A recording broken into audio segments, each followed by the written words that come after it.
Hello and welcome to my review of the weekend's football matches. So we start off with the first match on Saturday, which was Arsenal versus Hull. I took this for a home win and for it to be 1-0 or 2-1, and the score was Arsenal 2, Hull 0. Arsenal opened the scoring just before half time with a goal from Alexis Sanchez, and that's the way it stayed until a penalty in stoppage time where Sanchez got his second. It was a pretty even match. Actually, Hull had fractionally more possession than Arsenal, which is really strange for Arsenal at home, and they had just about as much passing as each other, although Arsenal did get a lot more shots in. And the man of the match was given to Sanchez, obviously, for his 2 goals. So what that has done to the table is Arsenal are now 4th. Sorry, well, I suppose I should say that moved them up to 3rd prior to tonight's game. So they maintain their pretty solid home form. It's now 9 wins, 2 draws and 2 defeats, and Hull stay in the relegation zone. They're 18th, but Leicester are just a point ahead and Middlesbrough just 2 points ahead. So next up we come to Manchester United versus Watford. I took it for a home win and it was 2-0, and I took it for 2-0. So Mata scored midway through the second half. Pretty dominant performance from Manchester United. And then 15 minutes into the second half, Martial made it 2-0. They've been waiting for Martial to do something. He's not exactly been in favour for Mourinho. It's hard to believe a player like Martial cost 57 million quid. What exactly has he done? So that win temporarily moved Manchester United up into 5th. The solid home stats, too many draws really, as I think I said previously in the preview video. 6 wins, 6 draws, 1 defeat. As for Watford, they are currently 13th, and their away form, it's not the best. 3 wins, 3 draws, 7 defeats, but they're currently 10 points above the relegation zone, so you'd guess that they'd be safe. Next up is Middlesbrough versus Everton, and I took this to be an away win, and I was wrong. And the score was Middlesbrough 0, Everton 0. Middlesbrough maintained their record of just being pretty piss poor in front of goal. They've only scored, 19 goals in 25 games. It's getting to the point where I'd say probably the leading goal scorer in the league this season is going to be pretty close to what Middlesbrough get overall. It was a pretty dominant performance by Everton possession-wise, but pretty tight overall. So that point keeps Middlesbrough just above the relegation zone. They are 1 point ahead of Leicester, but they do have an 11 better goal difference. As for Everton, that point keeps them in 7th place. They are 4 points ahead of 8th and a long 7 points behind Man United. So it seems, barring a disaster, Everton are looking at a pretty steady 7th place finish this season. Next up we have Stoke versus Crystal Palace. I took it for a home win and for 2-0, but that was wrong. and it was Stoke 1, Crystal Palace 0. So this was a pretty tight game. Joe Allen scored the goal for Stoke midway through the second half. Not much of a classic, and again I suppose Stoke versus Palace wouldn't be. The Allardyce factor, the bounce hasn't happened. Crystal Palace are still in the relegation zone. I suppose they're just lucky that so many poor teams this year. They're all much of a muchness. From about Sunderland in 20th up to probably at this stage Bournemouth. There's 7 points separating 6 teams. 7 points separating 7 teams in. As for Stoke, they are 9th place, steady. They're on 32 points, no danger of relegation. As I say, there's too many poor teams beneath them. And I suppose the best they can really hope for is just to maintain, just to get a mid-table finish. So, next up we come to Sunderland versus Southampton.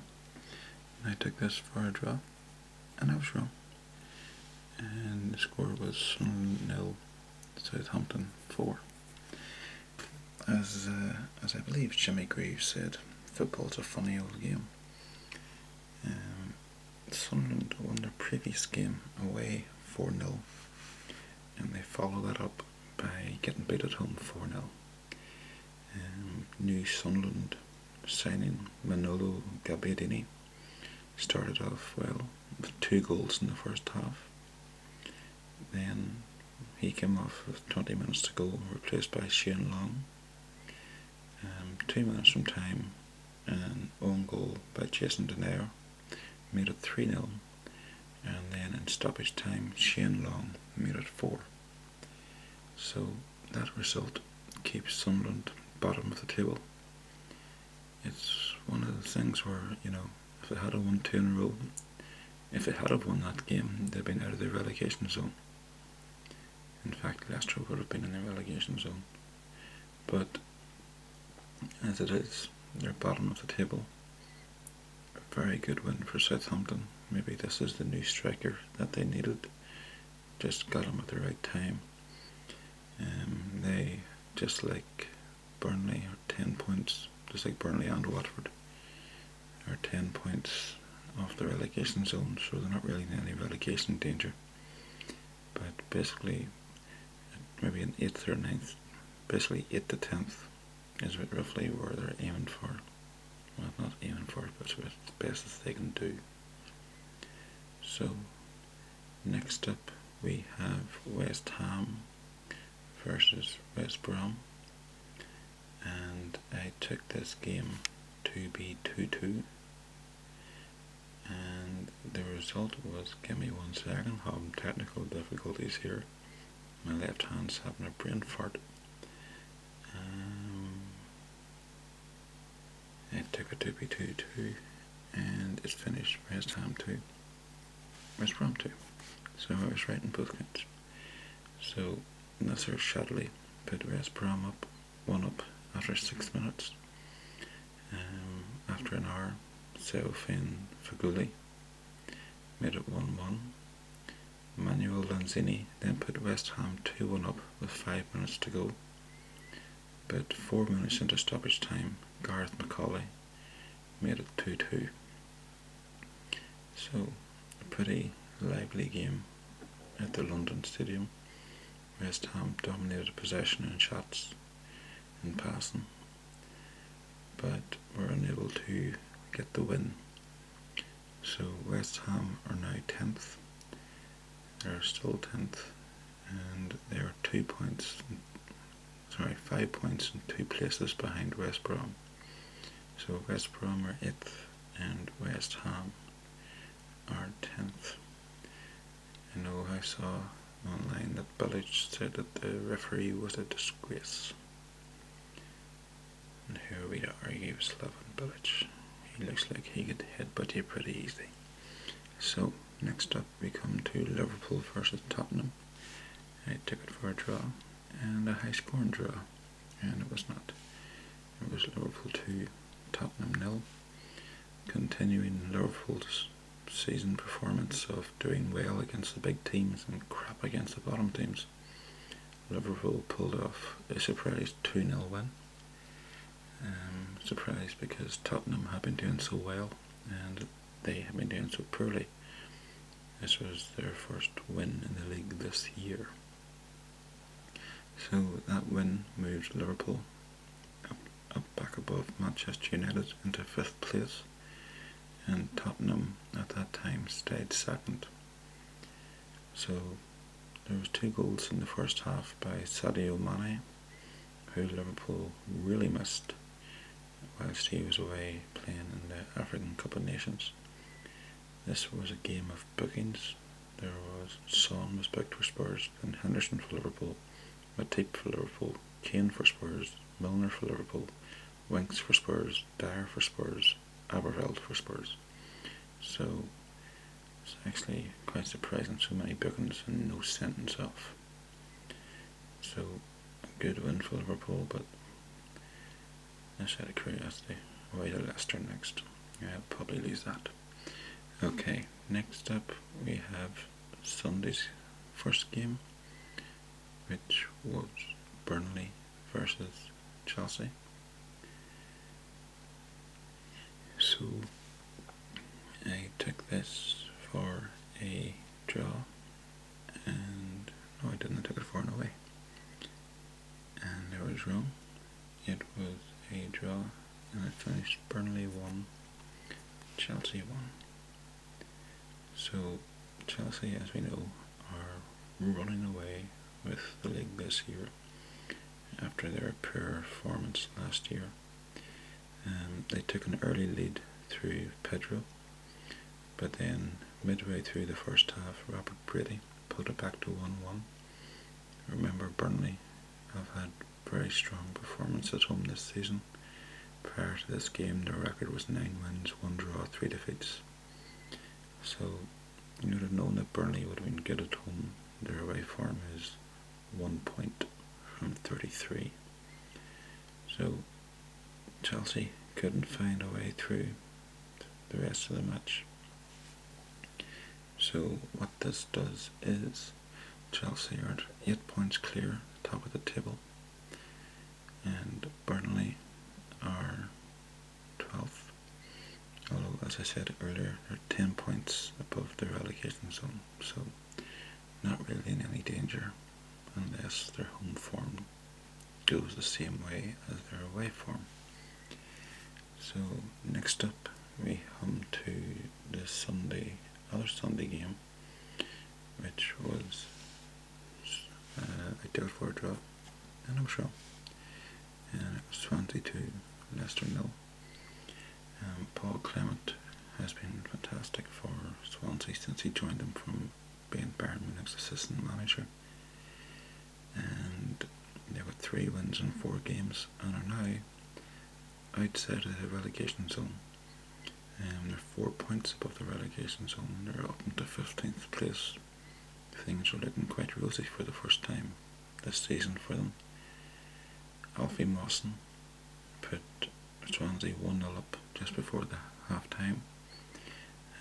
I saw online yesterday that actually Mawson was, prior to tonight's game, the only English player who scored this weekend.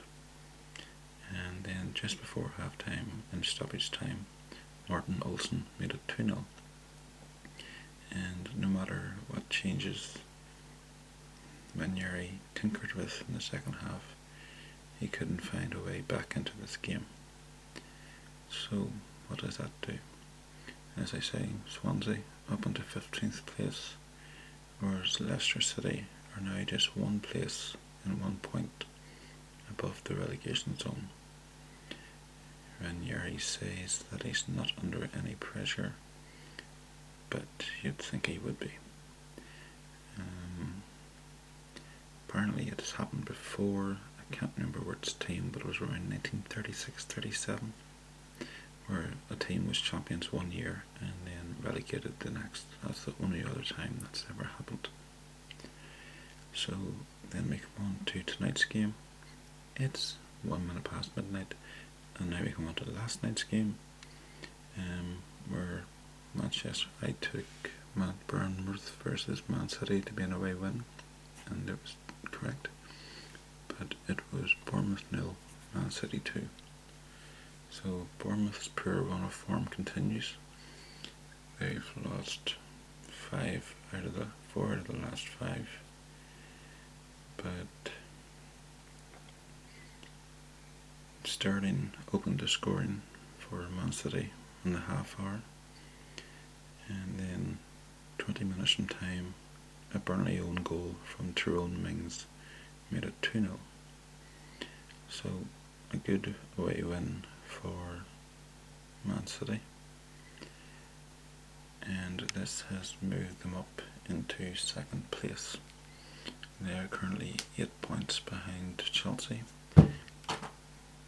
That was my phone. Apparently my thigh is not as flat a surface as I thought. Anyway, Man City are 2 points above Spurs and Arsenal, and 3 points above Liverpool, but they're 8 points behind Chelsea. Bournemouth are 6 points above the relegation zone, but they don't have a great goal difference, and their run recently would be worrying for their manager Eddie Howe. All talk of him taking over from Wenger has suddenly dried up. So there are my predictions. There's my results. I got 1, 2, 3, 4, 5 out of 10. Well, that's very average. And I get 2 out of 10 scores correct. Then again, I'm surprised to get any scores correct. So I think that's actually the worst I've done out of any video so far for predicting the scores. Imagine getting Liverpool wrong. There's a surprise. Okay folks, that's all for now, and thanks for watching. I'll be back on Thursday or Friday with predictions for this weekend. Sure, bye.